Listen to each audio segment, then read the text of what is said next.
Hey, what's up? It's Madeline Paquette, co-founder of WineFolly.com, where we learn by drinking. We all want that perfect bottle of wine. And when I say perfect, I mean it's fruity, but not too fruity. It's gotta have a little earthiness to create interest.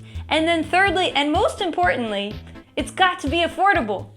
I have a glass of wine right here that's trying to be just that. It comes from a very small region in Italy and it's made with a very rare grape. And despite this pedigree, it's shockingly affordable. Say hello to Lagrein. Hello, Lagrein.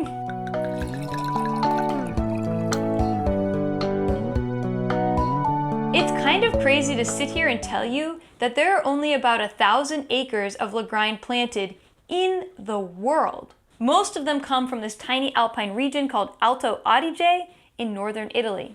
I have with me here 2 bottles of Alto Adige Lagrein from 2014 and 2015 vintages. Let's see how they do. All right, wine number 1. This wine is the oldest of the bunch, 2014 vintage Lagrein. Wow, this wine is super extracted. So much color in my glass. I would say it's a deep ruby color, and you can already see signs of age with the orange tinge on the rim. Legs wise, they're forming and moving quick. This is average level alcohol. Let's give it a sniff. It's earthy, but it's almost rocky. It smells like you took a bunch of cranberries and black cherries and you smashed them up on some wet granite. I might even use my favorite wine flavor descriptor, petrichor. Let's give it a taste.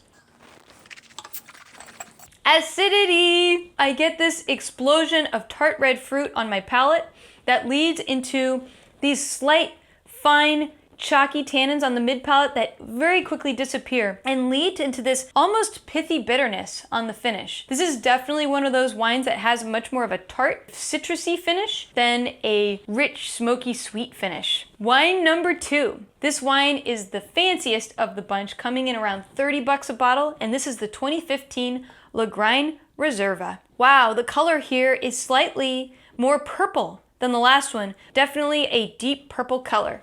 Legs wise, they're forming but moving slower than the last wine, indicating a slightly higher alcohol level. Let's give it a sniff. Ooh, there's a lot going on in here. It smells like fresh crushed raspberries, but then it goes into this sweet sort of candied raspberry note, almost like a raspberry Tootsie Roll Pop. Then I smell these floral notes of rose, and then it leads into this subtle play of clove. There is some minerality, but I would say it's more like a wet cast iron pot or even iodine. Let's give it a taste.